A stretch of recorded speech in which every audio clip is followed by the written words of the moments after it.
Olá, investidor e investidora! Sejam todos bem-vindos aos minutos mais valiosos da sua semana. Sou Vinícius Custódio e pela próxima hora vamos caminhar juntos em mais uma edição do nosso podcast. Te aproveitar para agradecer você que já está conectado com a gente, estava acompanhando o Tati TC News com Gabriel Medina, a nossa Carol Souza, e hoje há uma história para lá de relevante, uma história muito legal. Eu diria até que é uma história saborosa. Andrezão monogâmico tá aqui comigo mais uma vez, o homem que ama o casamento, tem o mesmo há 30 anos, né, Andrezão? Andrezão, você já brigou com a sua esposa alguma vez que vocês foram pedir um delivery? Aí você fala assim, eu quero pedir tal coisa. Mas eu não gosto, que era outra. Às vezes, né, o que era pra ser um momento legal, sai briga. Agora, o que todo mundo gosta, eu juro, não conheço ninguém que não gosta de um pastel. Pastelzinho é bom, hein, Andrezão? Se você sugerir pastel, nunca vai sair briga. E hoje a gente vai falar com um empreendedor lá do Rio Grande do Sul, que a franquia dele tá dominando o país. Pois é, pastel. Se você se interessou pela história, você fica com a gente, já deixa o seu like aqui no nosso programa, tá bom, investidor e investidora que nos acompanha? Se por acaso você não é inscrito no canal, não sei o que você está fazendo até agora, mas se inscreve aí, aproveita e segue a gente também lá no nosso Instagram. Estamos trabalhando para recuperar os nossos seguidores perdidos, quase com 1000 já, quase 1000 seguidores, graças a você que está aí do outro lado da tela. Certo? Deixa eu apresentar o nosso convidado. Giovanni Praz, CEO da Hora do Pastel. Giovanni, seja muito bem-vindo, tudo bem? Tudo bem, boa noite a todos que nos assistem. Grande satisfação estar aqui hoje, Vinícius. O prazer é meu. Giovanni, eu acho que o vendedor é bom quando ele chega assim, nem precisa nem falar, né? O cenário já fala por ele. Ó, Andrezão, deixa a câmera do Giovanni aberta pra gente mostrar aqui as embalagens. A gente tem aqui a nossa embalagem de delivery, né? Legal. Temos o nosso combo kits, né? A criançada ama, tem brinquedos, jogos aqui, né? Boa. Então, além do pastel saboroso, tem a diversão depois garantida. Ô, Giovanni, você é o cara que pensou na Hora do Pastel. Começamos lá atrás, né? A história já há mais de 7 anos aí. E iniciamos o projeto e vem dando certo, a gente vem conquistando o mercado aí. Ô, Giovanni, eu falei que você é lá do Rio Grande do Sul, eu anotei aqui. O projeto começou em Sapiranga. Sapiranga. É uma cidadezinha do Rio Grande do Sul? Isso, em torno de... Quantos habitantes tem Sapiranga? Tem 80, 90 mil habitantes. É grande a cidade. É grande, tá a 45 minutos da capital. E perto de Gramado, que é um Sim. centro relevante lá. A gente iniciou o projeto lá, na época eu residia lá e demos o start lá, vendo o potencial que a cidade tinha no mercado de delivery e, consequentemente, a toda a região do Vale dos Sinos, e assim a gente foi expandindo dentro do estado. Olha, quando eu fui estudar a história do Giovanni, pra gente trocar essa ideia aqui, eu vi que você teve um restaurante, ficou com o restaurante um período, aí você pegou toda essa experiência e montou seu novo negócio. Por que pastel? O que Sapiranga te inspirou a você pensar pastel? Por que não coxinha, hambúrguer? Por que você foi no pastel? Sabe que o pastel é um dos produtos mais consumidos do Brasil. E por muitos anos, e eu viajando, né, na minha vivência de vida, quando eu viajava, eu percebia que o pastel sempre foi colocado como uma refeição importante, mas deixado um pouco de lado. Ou seja, pastel de feira somente, ou pastel de rodoviária, ou aquele da padaria. Mas especificamente focar em pastel a nível de trazer ele mais acessível, democrático, ou seja, não muito gourmet e não muito simples. Era um desafio, principalmente na região sul do país. E ele foi desenhado a dedo por isso. É uma paixão minha de infância, né? Quando eu jogava futebol, a gente trocava o jogo do time por um pastel, né? Jogava o campeonato e ganhava um pastel no final. E aí isso vinha na essência, mas também era um mercado que não tinha tinha um oceano azul, né? Ou seja, tinha algumas redes, tinha alguns potenciais, mas eles acabavam não se desenvolvendo da melhor maneira, porque o mercado também tem que ser pensado, não é apenas fazer um pastel bom, né? Hoje a gente tem uma média aí de 8 mil pastéis por dia que são vendidos, mas não basta ser apenas um produto bom, tem que ter toda uma gestão por trás.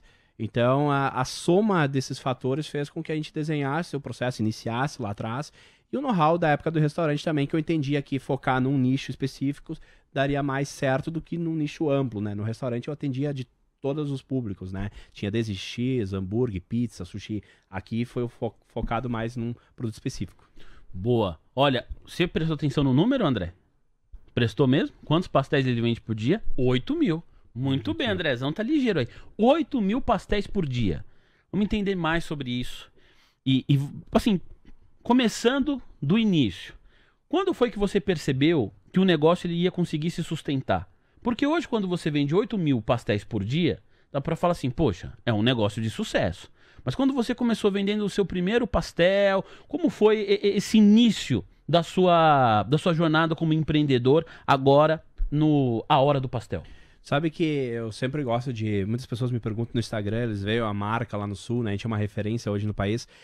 Mas o início nem sempre é tão fácil, né? Sim. Na verdade, muitas vezes não é nada fácil. E atingir a venda do primeiro, segundo, terceiro pastel é tão desafiador quanto atingir um dia 10 mil por dia. A diferença é o estágio de mentalidade, ou seja, você acreditar nas pessoas que estão no processo. Então, hoje não seria possível entregar essa média de pastéis por dia se eu não tivesse pessoas boas lá na ponta. Então, quando eu digo pessoas boas, é fornecedores bons nos atendendo, colaboradores bons atendendo os nossos clientes e clientes bons valorizando a marca, né?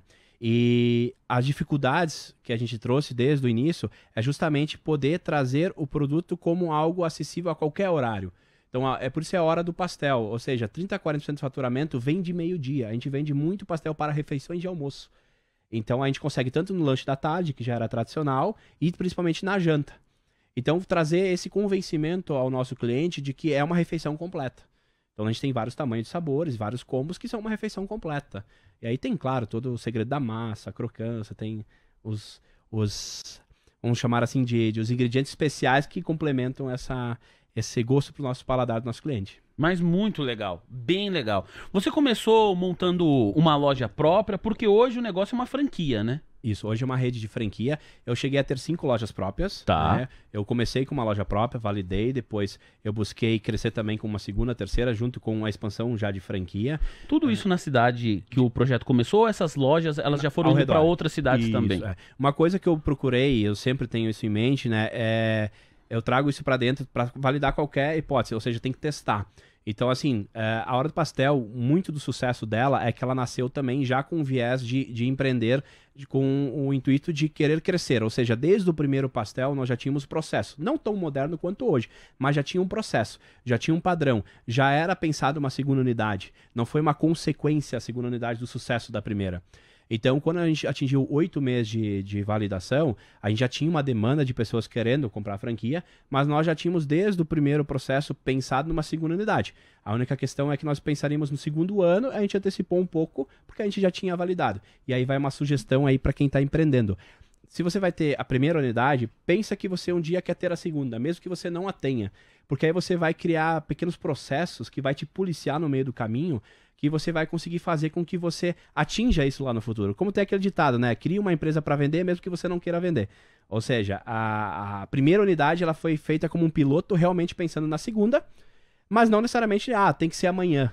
Não, vai funcionar. Para que não dependesse do Giovanni, pessoa física, no negócio. Você vai falando aí, eu vou anotando aqui no meu caderninho, faço isso todas as entrevistas. E aí você, que é um investidor e uma investidora atenta aqui da nossa audiência, vai se lembrar que na semana passada a gente conversou aqui com o Richard Harari. Ele é o CEO da Macrobaby. A Macrobaby é uma empresa lá dos Estados Unidos, ele está lá desde 1996. E, enfim, tem um monte de famosas que vai lá fazer um enxoval e tal. E aí ele falou assim, olha, quando eu tinha 3 funcionários, eu já criei processos. Falou, pô, mas processo com 3 funcionários? Ele falou assim, mas eu já pensava como se eu tivesse 300 colaboradores, né? Eu já criei processo ali de saída. E aí você falando agora, na hora me veio a conversa que eu tive aqui na semana passada, essa questão da importância dos processos, ainda quando você está começando, ainda quando você é pequeno. E você entende que isso de fato foi fundamental para o sucesso hoje da empresa? Sem dúvida, eu gosto muito de ainda acrescentar, dizer que pessoas a gente constrói. Ou seja, mas para tu construir uma pessoa, tu contratou um colaborador. Não dá para achar que a pessoa vai vir pronta, né? Com certeza ela vai trazer know-how, vai trazer experiência de vida, mas você precisa construir junto com ela a relação da cultura da tua empresa. Mas isso só vai funcionar se você tiver processo. Então, sem dúvida, ter um processo hoje muito mais moderno, mas ter um processo inicial proporcional ao tamanho, que também tem que ter cuidado. Não dá para também engessar um processo. Então, assim, tem que ser de acordo com o tamanho da sua empresa naquele estágio que ela está. Não adianta botar um processo muito complexo, que daqui a pouco aquela mão de obra não vai entender aquele fluxograma, aquele processo em si, e você vai dificultar o resultado. Então, tem que crescer junto. Por isso, um dos nossos valores, Vinícius, é melhoria contínua. Cada 3 meses, todos os manuais são revisados, são validados. Eles mudam a cada 8, 9 meses, mas cada 3 meses a gente está lá, batendo em cima. Porque tem que evoluir. O mercado, ele evolui cada dia. Então, tem que trazer as melhores coisas para dentro da rede. Para a gente sempre estar um passo à frente. Para a gente poder replicar isso junto com nossos franqueados lá na ponta. Então a educação hoje é um dos pilares. Então o processo lá atrás e hoje no nível que nós estamos é a educação. É formar cada vez mais o nosso time interno para eles estarem capacitados para eles poderem estar performando cada vez mais os nossos franqueados. Eu te ouvindo agora, né, e também pegando aqui a experiência do Olá Investidor, são 4 anos fazendo o programa, me parece que um processo bem feito, ele gera eficiência, né? Com certeza. Um processo desnecessário, um processo mal colocado, ele vai gerar burocracia. E aí, ao invés da coisa caminhar, fica ali travada. Agora, entendi como surgiu a ideia do pastel, como começou com lojas próprias. Agora, eu também entendi, Andrezão, por que eu não fico rico. Porque se eu crio uma loja, essa loja começa a fazer sucesso, aí eu abro uma segunda numa cidadezinha do lado, terceira, quarta, a quinta. Andrezão, eu ia querer esse pastelzão só pra mim. Eu não ia querer franquear de jeito nenhum. Eu ia falar, eu vou ficar com esse bolo todo. Mas você pensou em franquia depois de 5 lojas, já vendendo, já arrecadando. Por que você não quis ficar com o negócio só pra você? A minha história começa lá atrás, eu saí de casa muito cedo, né? Tá. Com 11 anos de idade eu saí de casa e segui meu caminho. E ao longo dessa jornada eu fracassei, acertei, fracassei, acertei. E o que eu vi que o que mais assertivo foi empresas que pensam nas pessoas. Tá. Ou seja, a gente tem que ser ambicioso, mas não ganancioso. Então, eu quando cheguei no estágio de ter 5 lojas próprias e eu entendi que o produto estava validado, que o mercado estava crescendo, eu com multifranqueados, eu poderia seguir 2 caminhos, ou focar em rede própria ou focar em franquear e crescer a rede. Eu também tenho que prestar conta para os meus franqueados, ou seja, se o Giovanni como rede própria ele cresce, eu não vou conseguir dar a devida atenção para os meus franqueados. O papel do franqueador, no meu ponto de vista, no meu entendimento hoje, quando você cresce a sua rede, é cuidar dos franqueados. Então, lojas próprias não é um problema, mas ela não pode afetar a tua tomada de decisão sobre a marca.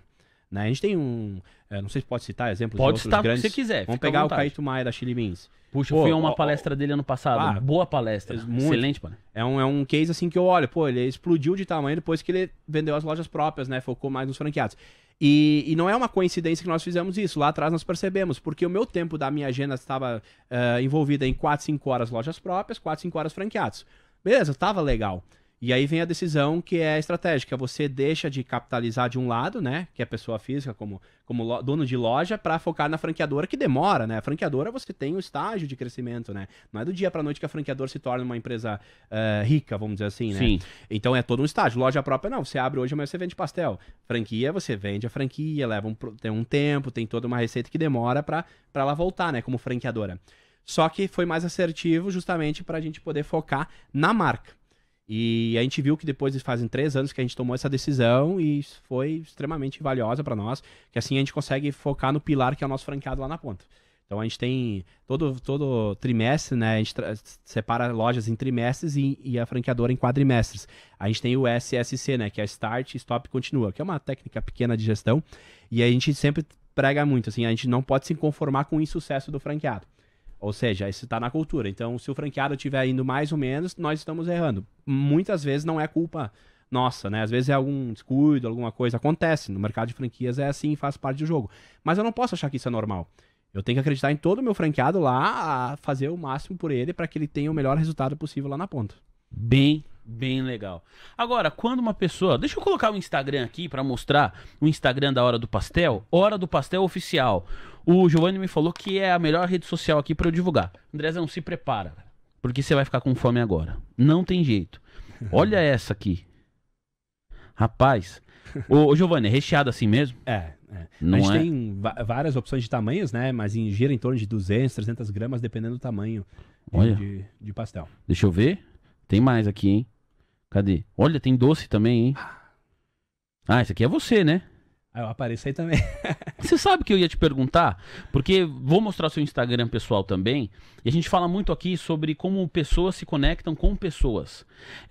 Qual foi o momento que você tomou a decisão de colocar o seu rosto também ali ao lado da marca? Sabe? Porque você poderia falar, pô, a Hora do Pastel. E contratar uma pessoa para ser o garoto ou a garota propaganda. E às vezes, quem sabe, criar até... Né, você tem o loginho, o logo aqui mas ele poderia ser animado e tal. Mas você falou assim, não, eu como CEO da empresa, pessoa que pensou nesse negócio, também vou colaborar com a divulgação. E é um movimento que eu vejo vários empresários fazendo também. Isso era uma ideia de saída que você já tinha em decorrência da sua experiência em outros negócios? Como foi que você tomou essa decisão? Desde os primeiros posts, vamos dizer assim, eu já meio que coloquei a cara, porque sempre fui vendedor também, né? Uhum. Então, quando a gente começou, já foi meio que ao natural. É claro que ao longo do tempo eu tive que me aperfeiçoar, tive que melhorar também, porque não basta botar a cara, tem que comunicar bem. Né? E eu sempre gosto de trazer isso para dentro do nosso time, quando eles conversam com o franqueado ou nosso colaborador lá na ponta que está atendendo, só falar não é se comunicar, né? Ou seja, a pessoa tem que comprar aquilo que você está falando também. Então, comprar no sentido, não no sentido de trocar transação, mas sim de compreender a ideia. E então eu tive que me aperfeiçoar também com a linguagem, né? Então, para mim, hoje é algo mais normal, mas lá atrás tive desafios, porque eu sou de uma cidade pequena, do interior do Rio Grande do Sul. Então, 11 mil habitantes. Então, tu imagina um jovem aí que foi pra cidade, mas também não. Hoje eu tô bem vestido aqui, né? Tô legal, né? Mas isso foi uma construção, né? Por isso que eu digo, pessoa se constrói. Então eu só botar a cara não era o suficiente, eu precisava me performar cada vez mais também. E eu acho uma sugestão aí para quem empreende, não tenha medo do seu negócio, né? Você é a alma do seu negócio, então se em algum momento você tem que se expor, eu sei que para algumas pessoas é mais fácil, para outras não, mas faz diferença, que pessoas realmente compram pessoas, né? Então o produto tem que ser legal, é bacana, mas provavelmente o que faz a pessoa voltar é ela ter essa conexão com a marca. Ela entender, vamos pegar o nosso caso, ela entender que o nosso pastel ele é sequinho, ele passa por um processo de fritura que tem todo um manual rigoroso. Então tem um processo por trás, não é apenas comer um pastel qualquer. Então tem um processo por trás. E ao longo do meu Instagram, ao longo do Instagram da Hora do Pastel, a gente vai divulgando esses processos para que as pessoas conheçam nossa marca, né? Não há nenhum problema da gente expor como é feito o nosso produto, né? Pelo contrário, a gente tem muito orgulho do processo que tem por trás. Poxa, muito legal. Eu vou te ouvindo aqui e vou lembrando, porque eu convivo, né, com a minha noiva, e ela trabalha numa rede de pizzarias aqui em São Paulo que se chama Brás. Aqui em São Paulo é uma rede de pizzaria bem conhecida. E depois eu vou falar um pouco sobre isso também, porque outro dia lá ela tava correndo atrás de um tomate. Eu falei, mas não é possível que para escolher um tomate, assim, essa dor toda. Ela falou assim, você não entende o que é isso. Tipo, o produto, tal, a expectativa, não é assim, não. Eu falei, bom, então, já levei uma logo de cara, né? Eu já parei de falar na hora. Mas aí eu quero falar sobre essa história com você dos fornecedores. Quero falar muito a respeito do delivery, porque eu sei que suas vendas também, ela vem muito, né? As pessoas costumam pedir bastante. E o vídeo que eu tô mostrando aqui agora é da chegada da Hora do Pastel aqui em São Paulo. Porque a gente está falando de uma empresa que surgiu lá no Sul e que agora já está aqui também na capital paulista. Então você que nos acompanha, a gente tem muito telespectador da região sul do país. Além do Rio Grande do Sul, tem mais Hora do Pastel em algum outro estado ali? Paraná, Santa Catarina? Isso. Então todo o processo desenhado da Hora do Pastel, a gente separa ele em ciclos, né? Tá. Eu gosto de dizer internamente nas reuniões da nossa cultura da empresa que a nossa missão, visão e valores não está lá só para bonito. Ou seja, a gente leva mesmo ao pé da letra. Então a gente criou um processo para entrar em São Paulo no final do ano passado, né? As enchentes atrapalharam um pouquinho, mas não tanto. A gente conseguiu se instalar aqui por 6 meses para validar o mercado aqui, tomar nota disso, que para mim é muito importante eu entrar no mercado sendo assertivo, ainda mais quando a gente trata de investimento, a gente está falando de investimento aqui, de terceiros, né? Ou seja, é uma pessoa que lá na ponta acredita na nossa marca e coloca o capital dela num produto, numa marca. Então não era somente chegar em São Paulo, vamos vender franquia de qualquer jeito. Então a gente fez todo um estudo de mercado e agora a gente está em processo de colocar essa loja para loja de rua, né? Junto com o delivery normal, mantendo, mas justamente para ter nossa flagship aqui em São Paulo, né?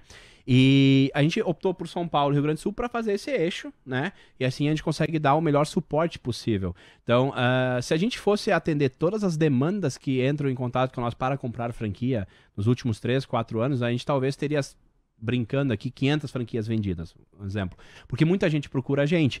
É legal, é bacana, mas nem toda pessoa que tem o capital lá na ponta é um potencial franqueado pra gente também.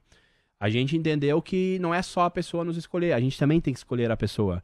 Hoje, um dos nossos números, a grande maioria é multifranqueado. Então, tem franqueado com 8 lojas, tem outro franqueado com 2, outro com 2, outro buscando a terceira. Mas por que isso acontece? A gente percebeu que não é só uma relação de uma única loja com a pessoa, e sim perfis de candidatos que podem agregar a marca. E aí para isso dar certo, a gente precisava crescer com essas duas pontas, para a gente poder dar o melhor suporte possível. Não é só vender a franquia tem que abrir, inaugurar e dar certo. E aí é uma prudência que a gente tomou, por isso que a gente mapeou assim, então 2025, 26 e 27.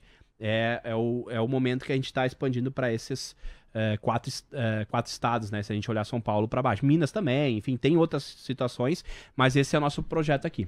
Ó, Giovanni, você vai falando, cada resposta sua eu tenho mais 2 novas perguntas. Legal. Conversa boa é assim, você que tá junto com a gente vai deixando o seu like, participa aí. Mais detalhes, @Hora do Pastel. Você segue aí, tá bom? Tá aqui o arroba, ó. Deixa eu mostrar pra todo mundo. Hora do Pastel. Você vai colocar no seu Instagram e você vai começar a seguir aqui o Giovanni também. Daqui a pouco deixa eu mostrar já agora, ó, o perfil do Giovanni. Cadê?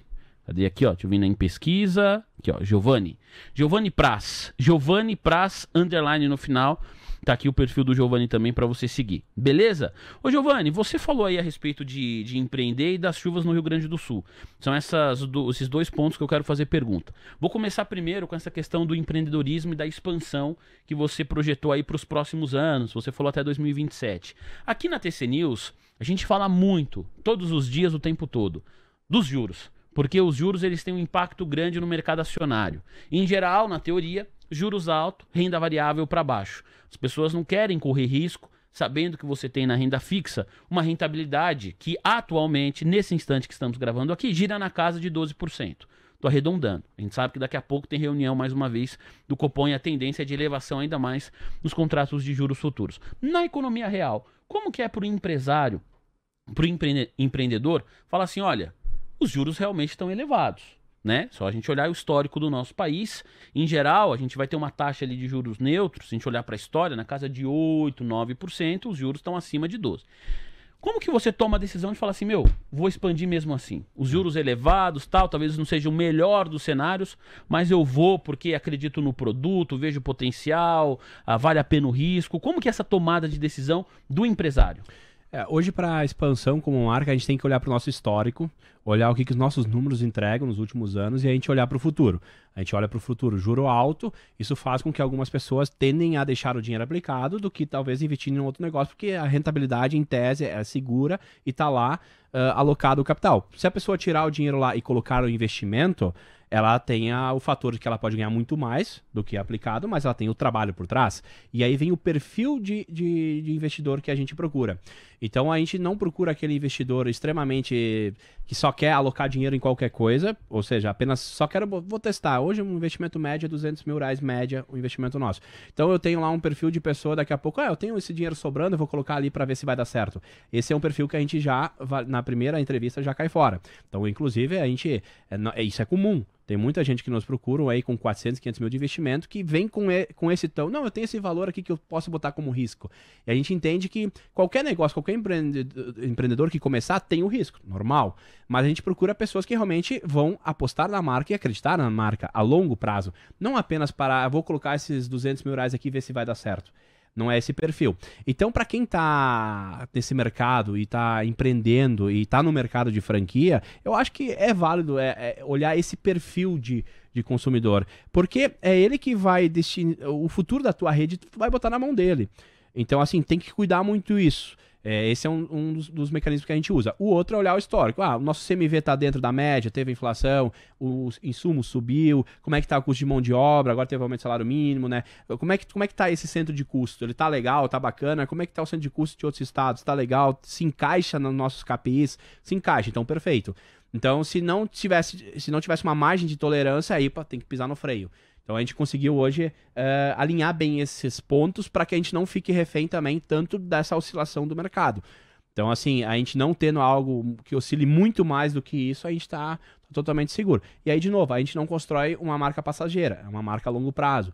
Então, assim, não é apenas o investidor, a gente fala em retorno sobre investimento, né? Payback hoje gira em torno médio de 18 meses, né? A gente teve casos com antes. Inclusive, na nossa convenção, a gente premiou o nosso franqueado, ele teve o payback em 8 meses. Ô, louco! Então, mas assim, é a exceção. E por que ele teve esse payback?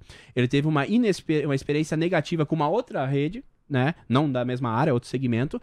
E de tanta raiva disso, né? Ele botou, não, isso aqui vai ter que dar certo. E deu tão certo, sabe? Mas a média é 18 meses. Então você pega aí 200 mil de investimento médio. Tá bom também, 18 meses. Isso em ROI, se a gente olhar, né? A gente poderia calcular em torno de 4, 5% ao mês, né? Então, só que aí você tem um fator que eu gosto de dizer, você coloca uma loja em operação hoje, depois de 2 anos ela se pagou. legal. Ela não vale aquilo, ela tem um valuation, porque é um mecanismo que está ali gerando frutos. Ela te dá os dividendos, que é o lucro ali, mas ela também agrega valor de patrimônio. Então, por que eu tenho franqueado com 8 lojas? Ele iniciou com uma, a segunda, a terceira ele pegou recurso externo, né? A quarta também, e a quinta, a sexta, a sétima e a oitava se pagou do próprio investimento. Então, o patrimônio dele hoje alocado em loja, comparado com lá atrás, onde o dinheiro está melhor guardado. Só que aí é perfil. Ou seja, se eu apenas pegar 1 milhão e colocar 4 lojas, por exemplo, e deixar elas lá, eu possivelmente vou perder esse 1 milhão. Talvez 1 milhão vai virar 200 mil. Né? Agora, se eu colocar 4, 5 lojas, ter um centro, ter uma gestão, ter pessoas por trás, né? Ter o suporte da franqueadora em si e fazer com que isso agregue no mercado, dentro de 1 ano, 2, esse 1 milhão pode valer 2, 3, dependendo como é que vai estar posicionado no mercado. Então a gente olha muito esses indicadores, né? Boa, boa. A outra pergunta que eu ia fazer era sobre a questão do Rio Grande do Sul. Eu até vi aqui uma publicação a respeito disso. Foi uma tragédia, né? O Brasil todo se comoveu, não tem como, mas evidentemente nada é comparável com quem estava ali sentindo os impactos disso no seu dia a dia. Como que foi para a empresa, porque vocês são do Rio Grande do Sul, como que vocês superaram tudo isso, Giovanni? O superar é relativo. É relativo, né? Ainda tem resquícios, tem impacto do que aconteceu. Assim, financeiramente, a gente vai indo melhor do que a expectativa, né? Porque a gente correu rápido atrás. Mas, emocionalmente, trabalhar junto com o colaborador, com o franqueado, isso vai levar 1, 2, 3 anos, né? Então não é do dia pra noite, até porque uma tragédia dessa magnitude, para quem viveu lá, é difícil de esquecer. Então, assim, a gente teve num momento lá, a gente teve 3 lojas totalmente alagadas, né? Perda total. Essa que a gente tá vendo aqui é uma delas ou não? Essa é uma delas. É em Canoas? Isso. Ali a água estava já, mas a água ela passou 2 metros acima da fachada dela. Puxa vida. Então, assim, é uma loja que o investimento de 150 mil, que foi na época, foi perdido 100%. Olha. Né? Esse é um caso. Então, a gente perdeu, a gente teve que ajudar os franqueados, né, a reconstruir. E eu acho que aí é muito legal a nossa cultura de... A pandemia nos fortaleceu em questão de cultura interna, também como marca, olhar para o próximo. Então a gente estava preparado com isso. Então quando deu esse problema, a primeira coisa que a gente fez é a contingência. Então chamei minha equipe, gente, é o seguinte, vai estourar, a chuva tá vindo, então por mais que uns estão dizendo que não, mas vai acontecer. Porque a gente também se municia... Antes de alagar, você falou isso. Já tava 1 metro, tipo assim, a gente sabia que ia ser pior. Porque a gente, claro que para nós é um pouco mais fácil, né, Vinícius, porque a gente tá um pouco fora. Quem tá na cidade, ele fica meio assim, né, ele fica dentro, ele não sabe 100% das coisas. A gente que tá um pouco fora, olhando o macro, a gente consegue prever muitas coisas. Sim. Isso é o legal que eu digo no mundo de franquia. Quando você pega um franqueador que olha o macro, o franqueado fica mais seguro lá na ponta. E a gente olhando isso, a gente criou alguns mecanismos internos. Chamei meu financeiro, chamei fornecedor. E a gente conseguiu congelar alguns boletos de alguns franqueados. Consegui congelar a receita de royalties também, prevista. Então, nos afetou também. A gente tinha uma gordura, que a gente teve que também queimar boa parte dessa gordura, para dar esse suporte. Porque não era só durante, é o após. Então, assim, deu esse problema. Foram 60 dias, mais ou menos, para conseguir recuperar as lojas. Teve um investimento de novo naquela cidade. Então, veja só, as 3 lojas impactadas, o franqueado foi lá e investiu de novo. Então, assim, teve um franqueado que teve 2 lojas impactadas e outro pessoal teve 2 também impactadas, mas uma 100% com a enchente. As outras, muitas lojas de 18 na época, 6 estavam operando normalmente. As outras não estavam operando ou porque estavam alagadas ou não tinha acesso a chegar nelas. Então teve muita perda de insumo. Em valores, assim, a gente não está considerando a fundo ao pé da letra, mas com certeza passou aí na casa de 1 milhão se a gente olhar em receita perdida, tempo fechado, e aí a gente teve que reestruturar. Então, assim, financeiramente hoje, legal, a gente conseguiu reestruturar, mas é um trabalho diário de formiguinha pra gente trabalhar junto com os nossos clientes, né? Porque a hora do pastel, onde ela vai, o intuito da cultura dela é pertencer àquela região. Então, assim, eu trago muito isso da minha essência de pertencer àquele bairro, né? Então, eu quando tinha 5 lojas, por exemplo, eu ia nos comércios locais. Ou seja, a marca ela não tá ali só para estar, ela está para fazer parte. Então, a gente ajuda a comunidade, ajuda time de futebol, a gente faz todo né, fazer pertencer à marca. E isso a gente está fazendo hoje, o pós, né? Então, muitos não conseguiram se reestruturar. Então, assim, eu tenho vários amigos que também perderam seus negócios, né? Não era uma rede, era um único negócio, perderam às vezes a própria casa. Então, foi desafiador. Ainda tem muito trabalho pela frente, mas é aquela questão de acreditar, né? Eu já tive numa fase da minha vida que com 22 anos eu tive que recomeçar do zero e se eu não tivesse acreditado, eu não teria chegado até hoje. Então, são desafios que acontecem, que vai dando musculatura pra gente na vida. E como que tá a situação agora, dentro de tudo que você falou? Atualmente, no Rio Grande do Sul, vocês estão com quantas lojas e todas elas já voltaram a operar normalmente? Sim, no Rio Grande do Sul são 16 lojas 100% de operação. Tá. E aí uma que inaugurou na pré-inauguração, que a gente chama, que ela abre antes da oficial, mas só para validar alguns processos, e a inauguração oficial agora é mês que vem. E aí tem a outra que também que está sendo realocada, né? Que é justamente aquela naquele ponto lá, não tem como manter naquele ponto, ela foi jogada para um outro ponto e vai abrir inaugurar. ainda. Então, peraí, são 18 atualmente? Ou 16 você falou? Desculpa. 16 em operação. 16 em operação só e que em breve tem mais duas. Isso. E aí tem mais as que estamos implementando que não sofreram com a enchente, né? Que são lojas que estão sendo expandidas, que não tem nada a ver com a enchente, né? Que são processos de implementação de lojas, né? A gente falou bastante a respeito do negócio, né? E como que estão as pessoas lá? Os franqueados, os colaboradores, porque quando você fala a respeito de reconstruir, me parece que essa reconstrução, é claro que passa pelos números, pelo negócio, mas também pelo fator psicológico de você ver uma parte da sua vida que você pegou em moeda, colocou num negócio e de repente esse negócio está embaixo d'água. Então uma parte da sua vida estava ali embaixo d'água também, o seu esforço ali, né? Que você traduziu em matéria naquele negócio.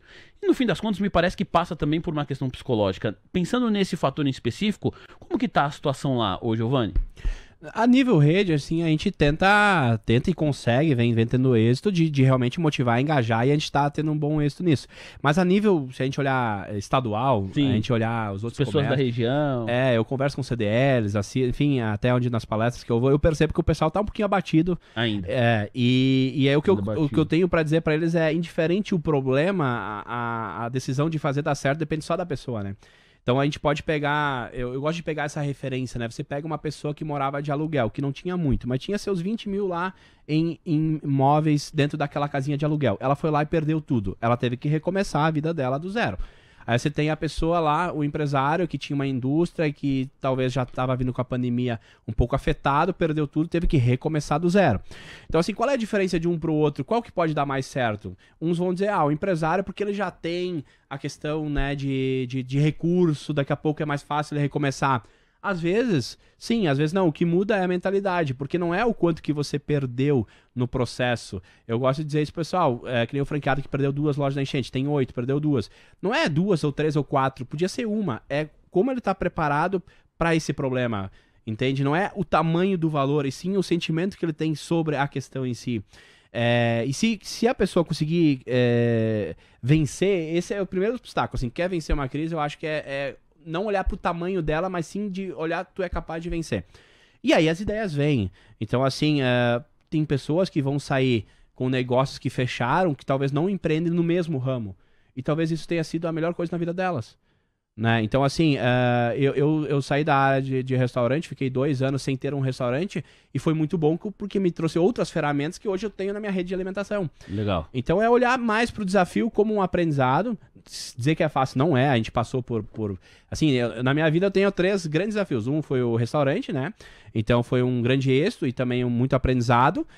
A pandemia, que para nós afetou muito, né? O pessoal às vezes entende que o mercado de alimentação foi assertivo e tal, mas para nós na pandemia foi bem desafiador, muito desafiador, então a gente conseguiu passar por isso, foi um aprendizado, e agora as enchentes, e esperamos que não venham mais, mas sempre virão seus desafios, né? A gente tá num país que tende cada vez mais a gente expandir para todo ele, então os desafios virão, locais, então eu acho que fazendo uma conclusão, assim, é a pessoa acreditar nela, né? Se ela acreditar que ela consegue, indiferente do tamanho do desafio, ela vai conseguir. Boa, boa. Muito legal e bacana também saber toda essa rede de apoio, o trabalho que é feito junto ali com os franqueados, os colaboradores. E é uma situação que a gente fala em alguns aspectos, né? Que pelo menos para quem está de fora parece superado. Então você vê ali de fora, mais uma vez, uma tentativa de normalidade. Então, voltou ao aeroporto, você já consegue ir lá para o Rio Grande do Sul, você conversa com as pessoas lá, elas tocaram a sua vida, mas as feridas, de fato, os traumas, isso ainda vai levar bastante tempo, e cada caso é um caso, não tem, né, bula, não tem um certo e um errado. Falando agora já na reta final da nossa conversa, 40 minutos aqui já trocando ideia com o Giovanni Praz. Você curtindo aqui o nosso canal no YouTube, seguindo @Hora do Pastel também no nosso Instagram, segue lá, Hora do Pastel. Duas perguntas pra gente encerrar, que eu também já levantei a bola aqui. A primeira é a questão dos fornecedores. Como você falou sobre o cuidado do pastel, você mostra os processos, eu fiquei com água na boca, eu adoro pastel, puxa vida, como eu gosto. Aí você falou, a massa é crocante, eu já estou imaginando aqui com um pastel. Como você escolhe os fornecedores? Eu brinquei, falando sério da minha noiva, que toma um cuidado danado para escolher o fornecedor do tomate. Quem é de fora, leigo, eu, fala assim, nossa, mas precisa de tudo isso? E no fim das contas, é isso que faz a diferença do produto final. Como que é para você e para você replicar isso para os seus franqueados? Hoje eu olho assim, dentro de um ecossistema de franquia, são 5 pilares essenciais. Um deles é o fornecedor. E a gente tem uma frase que a gente usa que é relacionamentos positivos formam parcerias vencedoras. Então eu tenho orgulho de dizer que eu tenho um fornecedor lá atrás que está comigo há 7 anos, mas não porque ele começou comigo e se manteve, não, eu vou manter porque ele é amigo, não, é porque ele cresceu junto no processo. Legal. Então eu acho que quando a gente procura um fornecedor, tem que deixar muito claro, olha, eu vou crescer, você vai crescer junto? Vou, então tamo junto. Não pode ser um ganha-ganha só de um lado, os dois têm que ganhar no crescimento. Então esse é o primeiro pilar. Aí, conforme a sua ficha, né, conforme os teus insumos que você usa, você tem que buscar no mercado os que melhor se encaixam dentro disso. E aí você vai ter decisões a tomar, porque tem vários fatores. Vamos pegar a gente como massa, como a nossa receita na nossa massa. Eu precisei conseguir construir isso a nível Brasil, para que a mesma pessoa que coma o pastel em São Paulo ou coma o pastel no Rio Grande do Sul tenha o mesmo sabor.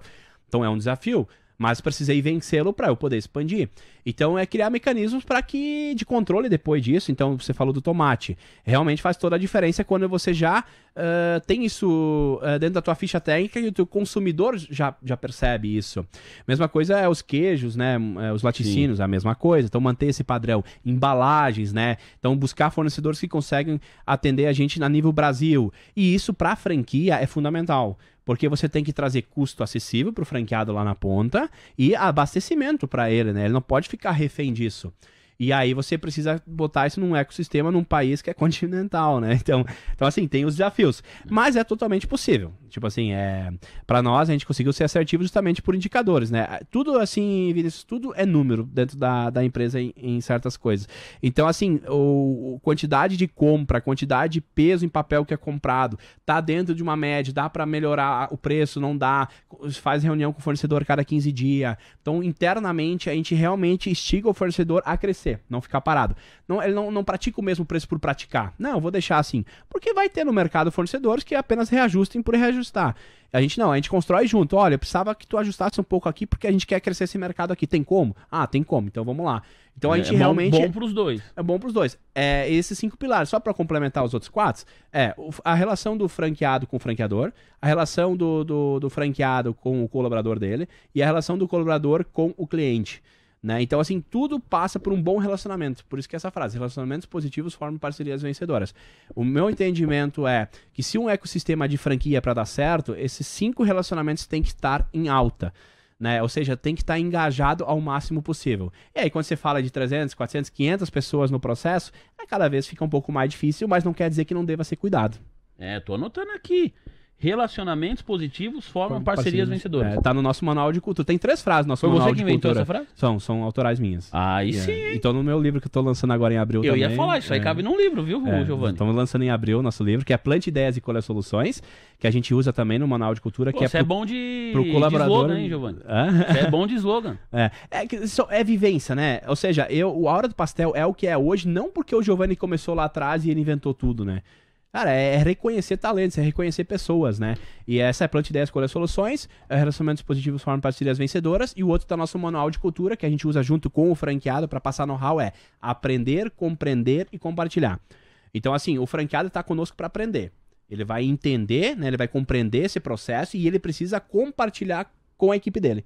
Se essas 3 engrenagens não andarem em sintonia, a franquia falha.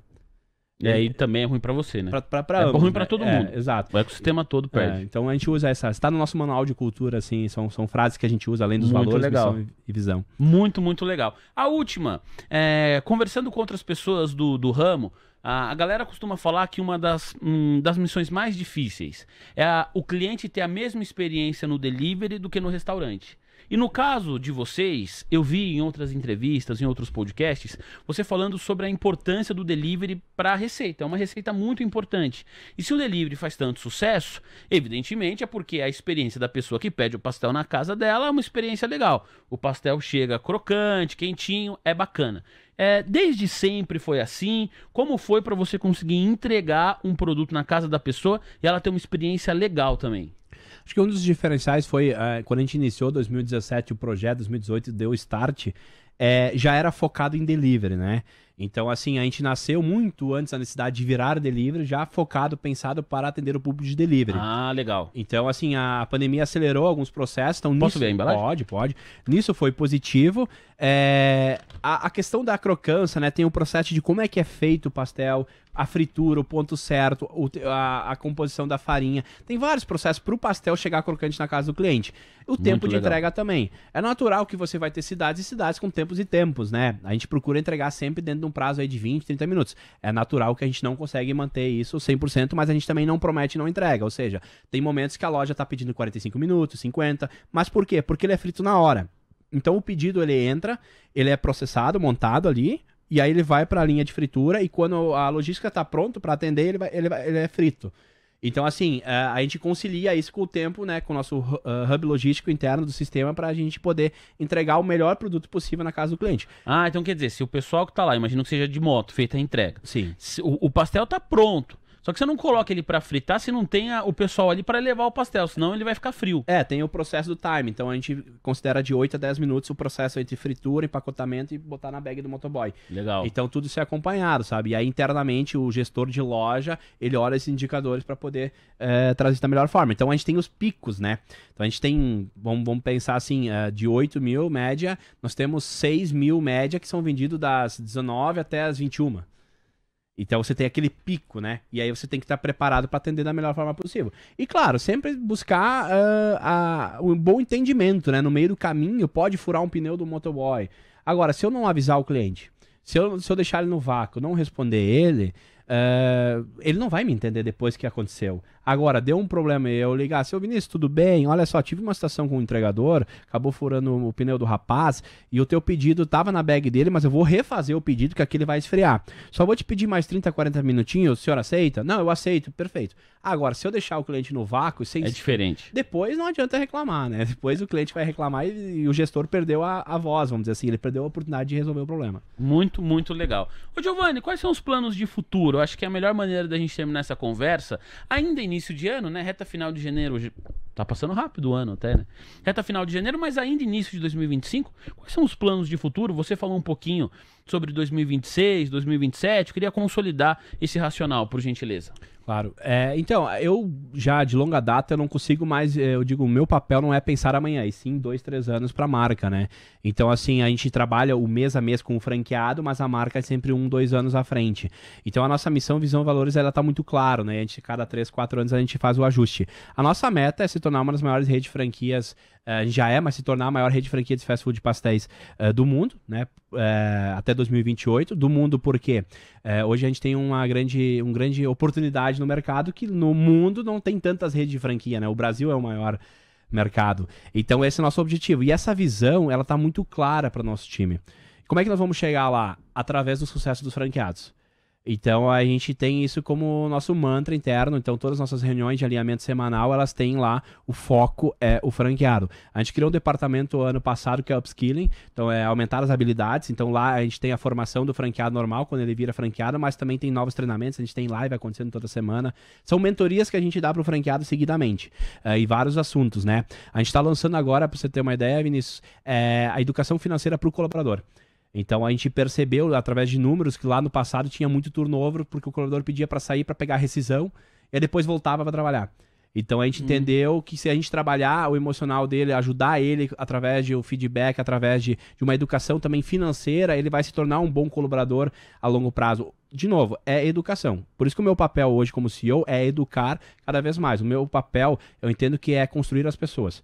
Então, assim, a visão de longo prazo dos próximos 3 anos é isso. É cada vez mais a hora do pastel ser esse centro de educação para que cada vez todo mundo possa performar mais. E aí é um leque muito grande em todas as áreas, ou seja, o processo ele está alinhado, ele vai melhorando, né? Cada manual nosso tem um prazo de validade, ele tem que ser melhorado, ele não está lá só por estar.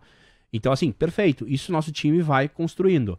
Mas o meu papel como CEO é fazer com que esse time cresça mentalmente, ou seja, que eles consigam trazer cada vez mais know-how para os franqueados, e eu não falo know-how de montar um pastel, know-how de desenvolvimento, de investimento, de fazer com que aquela pessoa lá na ponta que apostou na gente, ela também cresça o patrimônio dela, que ela também cresça como marca, né? Pra gente se tornar uma referência ainda maior como um mercado ativo também, né? Como marca, né? E quem sabe no futuro... Até, né, nunca se sabe, até uma empresa no mercado aberto, quem sabe. Aí sim, hein? Ah, que beleza, hora do pastel. Vai dar tudo certo, tenho certeza, muito sucesso. Quero agradecer o espaço na agenda, né? Você tá aqui em São Paulo, já tem hora do pastel aqui também na capital paulista, mas sempre que vier... Passe aqui pela nossa TC News, já conhece o caminho, já conhece o nosso escritório. Foi uma honra te receber aqui, muito sucesso nesse ano e nos próximos também, viu, Giovanni? Muito obrigado, Vinícius. Obrigado a todos que nos assistiram e espero ter contribuído aí para muitos novos empreendedores e quem já empreende e crescer ainda mais. A nossa audiência gosta muito, muito desse tipo de assunto, né? Quando a gente fala de empreendedorismo, de histórias, e quando eu digo aqui histórias de sucesso, são os altos e baixos da vida, que te levam, né, a algum momento da sua experiência conseguir acertar o gol, e aí o seu negócio cresce junto, você pega todas as suas experiências, pega aquela bagagem de outros negócios que apresentaram desafios, e aí você coloca em novas experiências. Foi o caso do Giovanni, já teve restaurante, agora com a hora do pastel o negócio tá, nossa, indo de vento em popa. Olha, vou mostrar de novo o Instagram pra você seguir aí, tá bom? Hora do Pastel Oficial, 91.100 seguidores. Deixa eu voltar aqui. Ah, esse aqui é o vídeo que a gente mostrou bastante, né? Ah, Canoas Mil Grau, é lá da cidade de Canoas, eles fizeram uma parceria, né? Com a Hora do Pastel aqui pra ajudar ali os moradores da região, os empreendedores também. E aqui tá o Instagram do Giovanni. Se você quiser segui-lo, faça isso. Fala bastante de empreendedorismo. Tem um livro agora que tá saindo daqui a pouco, Plante Ideias, Colha Soluções. O Giovanni tá aqui quase com 8.000 seguidores. Eu já tô seguindo ele, faço o mesmo. Giovanni Praz, igual goleiro do Palmeiras, Fernando Praz, underline no final. Tá bom, senhoras e senhores? Olha, quero agradecer a sua audiência fiel de sempre. Muito, muito obrigado. A gente fica por aqui, mas na terça-feira da semana que vem, a partir das 6h30, a gente volta. Obrigado, Andrezão. Tamo junto. O Andrezão já garantiu, né, o pastelzinho dele hoje lá pra família. Ei, Andrezão, hoje a mulher vai abrir aquele sorrisão, meu garoto. E a gente volta na próxima semana. Tamo junto, um abraço. Tchau.